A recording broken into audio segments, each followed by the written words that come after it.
we are back with another Rants and Review. This time we are checking out Disney's Tim Burton's The Nightmare Before Christmas, which is Merry Madness. It's an OP game. It is a fast-paced dice game, and what better a time to cover this than right before Halloween. We love Nightmare Before Christmas, and we love it when they change over the Haunted Mansion to it. It's a lot of fun. So let's open up the box, see what's inside. Additionally, I do want to point out this game does play up to 5 players, which is really cool.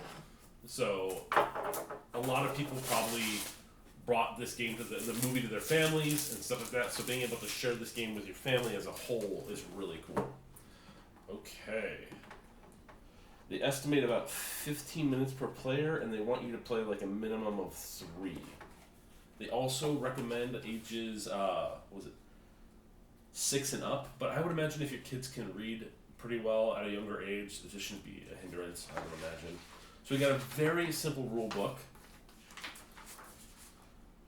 Setup is place Santa Claus Christmas bag in the center of the play area. Each player take a workbench as their player mat, and then distribute 3 dice, 1 of each type to each player. Give all players a random assortment of Christmas toys based on the number of players. So they have it set up for 3, 4, and 5 players. The 3 players get 20 pieces of toys, the 4 players will get 15, and the 5 players will each get 12, which is pretty cool. The object of the game, players will toss toys at their players to the left, right, and into Santa Claus' Christmas bag. The goal of the game is to clear their workbench of no more toys, which is pretty cool. The outcome of each die roll creates a combination that tells the players what toy to fling, how many of it to fling, and where they can fling it to. The first one to clear their workbench declares victory and wins a ghoulish gift scoring token.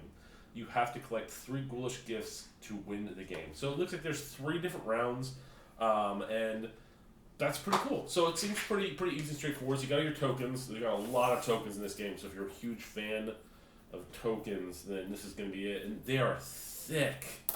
I mean, we are talking like hefty tokens. Solid tokens. And these are like the toys. You got like the snake and the duck and the wreath and jack-o'-lantern and the vampire bat, which is pretty cool. Additionally, you have, these are the present tokens you have to basically get to win. You have to get 3 of these.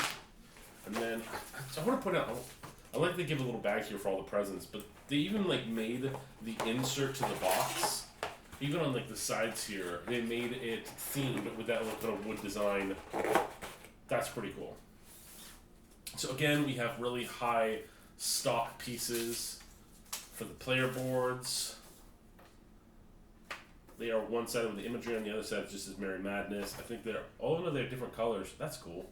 So they're like little boxes. So this is the main center mat, so that would go in the center. But look, they have like from the mayor, from Lock, Shock, and Barrel, from Zero, from Sally, and then from Jack. So that's really cool. I don't think it's really required for you to specifically like play a certain character, but so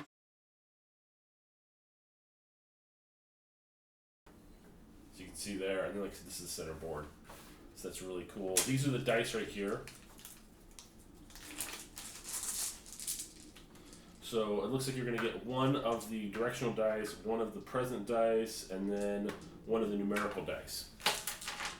And so on your turn, you would roll, and you would get to throw 3 snakes to the left, which is pretty cool. I know the multi-directional is going to be whichever direction you want. Number pretty much is just 1 through 3 doubled up on the dice.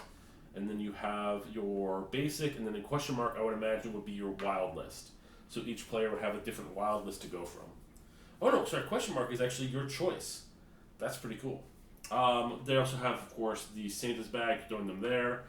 I know the reason, if you throw them in the bag, they're in the bag, and then they're, I guess, kind of out of play. But left, right to the players around you, those are going to fill up other people, make it hard for them to win. So that's pretty nice. So the wish list specifically helps, I guess, with doling out the presents, because everyone takes a certain number of certain presents except for 1 from their wish list. I believe that's supposed to be a balancing factor to make sure there's enough of each token for all players at all times. It is a fast-paced game where you're just rolling, you're just throwing your presents around. It all pretty much happens at the same time, and you're just trying to get your board clear so that way you can say you won. That's pretty cool.